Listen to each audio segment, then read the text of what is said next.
እንደ እንቁጣጣሽ ዶሮ ትንደፋደፋለህ። መዘፍሰፊያ እንዳልደፋብህ አንተን የሚያክል መዘፍሰፊያ የለም። ይሄ ቤት የልጄ ቤት ነው። እናትህንና ሰራተኛውን አባረሬ በቁጥጥር ስር ነው የማደርገው። አትበሳጭ እንዴ! መበሳጭ ጥሩ አይደለም እኮ።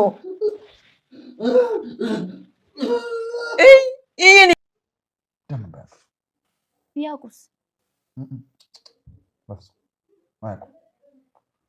ይህን ነገር የሚያውቀው እኔ፣ አንቺና ሌላኛው ፈጣሪ ብቻ። ችግር ምንድን ነው?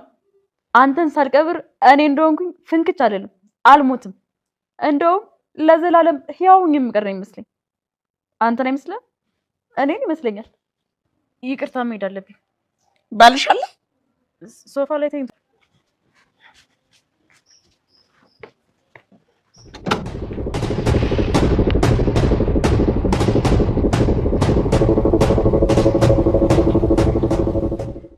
ወይዘሮ ወርቄ መቆም፣ መቀመጥ፣ መብላት፣ መጠጣት፣ መተኛትም አላስችል ብሏቸው አሁን መጥቶ ገደለኝ፣ አሁን መጥቶ አነቀኝ እያሉ ሲሳቀቁ በዛሬው ዕለት ከመርማሪ ፖሊሱ ጋር በድንገት የነ ወንደሰንን ቤት በእርግዳ ገባች። ወንደሰን ማንም የለም ብሎ እንደተለመደው እንግዲህ ጥፍጥፍ ብሎ መተኛቱን ትቶ ልብሱን አጣጥፈው ወይዘሮ ወርቄን ሂዶ ለማስፈራራትና ለማሰቃየት ሲሞክር እሳቸው በድንገት በር ከፍተው ገቡ።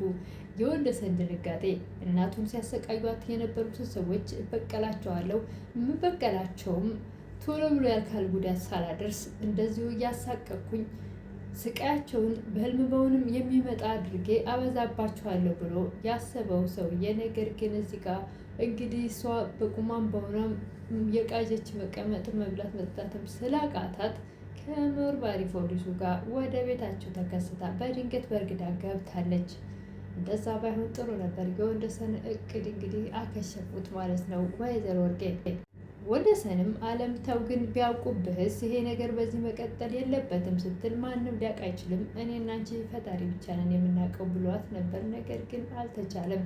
ሴትየዋ የዋዛ አይደለችም እና በድንገት ከመርማሪ ፖሊስ ጋር ወደ ቤታቸው ተከስታለች። እነሱ ከመሄዳቸው ከደቂቃዎች በፊት ከራሱ ነው ከሁለታችን ውጭ የሚያውቀው አንድ እግዚአብሔር ነው ብሏት ነበር ላለም። ወይዘሮ ወርቄ መንገድ ላይ ብቻዋን እያወራች አዎ ይችላል፣ ቁሞ መሄድ ይችላል፣ ማውራትም ይችላል እያሉ ብቻቸውን እያወሩ እያለ መርማሪ ፖሊሱን ያገኙታል። ምንድን ነው እያሉ ያሉት? ማን ነው እሱ የቆመው? ወንደሰን ነው የልጄ ባለቤት። ሰዎች ግን እኔ ስነግራቸው እየቃጀች ነው በቆምሽ ይሉኛል። ማን ነው እንደዛ ያሉት? ሁሉም ሰው እየቃጀች ነው እያለኝ ነው፣ ግን እኔ እየቃጀው እንዳልሆንኩ እርግጠኛ ነኝ። እሱ ቆሞ መሄድ ችሏል። ልጅም ሆነች ሰራተኛም ሆነች ፀሐይም ሁሉም በቁምሽ እየቃጀች ነው እንጂ እሱ መራመድ አይችልም እያሉ በጭራሽ ሊያምኑኝ አልፈለጉም። እኔ ግን በተደጋጋሚ በአይን በብረቱ አይቼዋለሁ ሰማ። እሷም አሁን መቼም ቢሆን አትነሳም ካልጋ ላይ።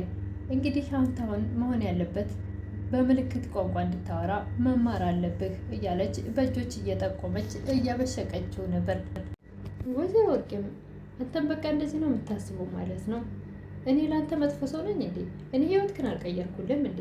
በህይወትህ ሙሉ አይተው የማታውቀውን ገንዘብ አልሰጠውም እንዴ?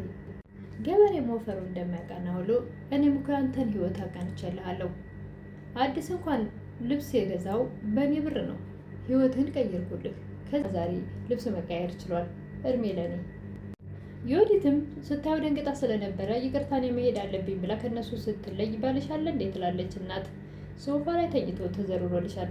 ወይዘሮ ወርቄና መርማሪ ፖሊሱን በስተመጨረሻ ወደ እነ ወንደሰን ቤት አመሩ።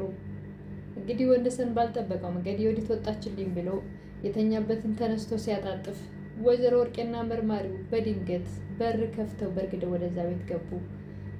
ወንደሰን የጠበቀው ነገር አልተሳካም። ያሰበው ያቀደው እቅድ እናቴን ሲያሰቃዩት የቆዩ ሰዎችን አሰቃያቸዋለሁ ቶሎ ብዬ አያታልለት የማያደርስ ፊት ለፊት ሲፋጠጡ እነሱ በጭራሽ እዛ ሽባ ሆነው ተልፈስፍሰው ቀርቷል ይላሉ። እሳቸው በእርግጥ በተደጋጋሚ ስላዩት እነ ዮዲት ነበሩ ያላመኗቸው። በቁምሽ እየቃዠች ነው ሲሏቸው ነበረ። አሁን ላይ እንግዲህ ከፍተው ሲገቡ ፊት ለፊት ሲፋጠጡ እንግዲህ ወንደሰን እንደተለመደው ልፍስፍስ ብሎ እዛ ሶፋ ላይ ይወድቃል ወይስ ይፋጠጣሉ? በቃ ተሽሎኛል ልበቀልሽ ነው ይላት ይሆን? እሱን እንግዲህ በቀጣይ የምናይ ይሆናል። እናቴ ስታሰቃይ ይኖረሻልና እኔንም በአንቺ ምክር ልጅሽ በካፋ ቀጥቅጣ ጫካ ጥላኝ ነበረ። እናትዬ ያላትን ንብረት ጨርሳ ባታሳክመኝ ኑሮ እንዳሰባችሁትም ተልፈስፍሽ ቀር ነበረ። ስለዚህ አንቺን ለመበቀል ነው ያደረግኩት ሊላቸው ይችላል ወይስ እንግዲህ እሱን በቀጣይ የምን ይሆናል። ዛሬ ግን የእናት ክፍል 90 ይሄን ይመስል ነበረ።